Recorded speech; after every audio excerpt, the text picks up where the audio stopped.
Good afternoon students. आज हम atmosphere में टेम्परेचर यानी कि तापमान और एटमॉस्फेरिक प्रेशर यानी कि वायु दाब के बारे में जानेंगे। वैसे वायुमंडल के जो मुख्य तत्व होते हैं वो तापमान, पवन, वायु भार और वर्षा और आर्द्रता होती है, ह्यूमिडिटी। अब हम जानेंगे तापमान यानी कि टेम्परेचर। जो हमारा वायुमंडल है और पृथ्वी की जो ऊष्मा प्रदान करता है उसके लिए एक मुख्य स्रोत है, वो है सूर्य। सूर्य सभी दिशाओं में प्रकाश और ऊष्मा का विकिरण करता है यानी कि उन्हें फैलाता है। इसे ही सौर विकिरण कहते हैं। पृथ्वी को प्राप्त होने वाली जो सौर विकिरण होता है उसे सूर्य तप कहते हैं। धरातल मुख्यतः इसी सूर्य तप से गर्म होता है। सूर्य की किरणें सबसे पहले धरती को गर्म करती हैं और फिर गर्म हुआ धरातल अपने संपर्क में आने वाली सभी वस्तुओं को गर्म कर देता है। वायु गर्म होकर ऊपर उठती है और वायुमंडल को गर्म करती है। इस प्रकार वायुमंडल मुख्यतः नीचे से ऊपर की ओर गर्म होता जाता है। वायुमंडल के निचले भागों में सामान्यतः जो तापमान होता है, क्योंकि वो गर्म सबसे ज़्यादा और पहले होता है, इसलिए वहाँ का जो टेम्परेचर होता है वो अधिक होता है और धीरे धीरे ऊंचाई बढ़ने के साथ साथ ही उसका टेम्परेचर घटता चला जाता है।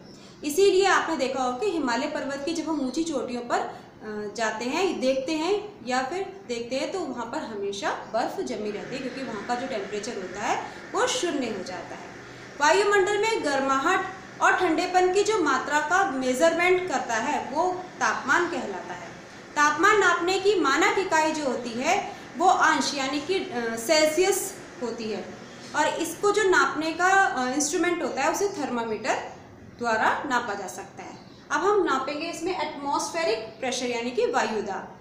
वायु विभिन्न गैसों का मिश्रण है, उसका अपना कोई भार नहीं होता। इस कारण धरातल पर वायु अपने भार द्वारा जो दबाव बनाती है या दबाव डालती है। धरातल पर वायुमंडल की जो समस्त लेयर्स होती हैं उनके पड़ने वाले भार को ही वायु भार या वायु दाब कहते हैं। वायु दाब एक यंत्र के द्वारा मेजरमेंट किया जा सकता है।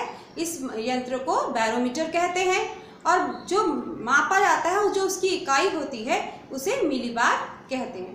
पृथ्वी के धरातल पर वायुमंडलीय दाब का वितरण एक समान हमेशा नहीं रहता, उसमें चेंजेस रहते हैं। दाब के वितरण में लंबवत और क्षैतिज दोनों प्रकार की विभिन्नताएं पाई जाती हैं। अब हम कल वर्टिकल और हॉरिजॉन्टल डिस्ट्रीब्यूशन के बारे में जानेंगे।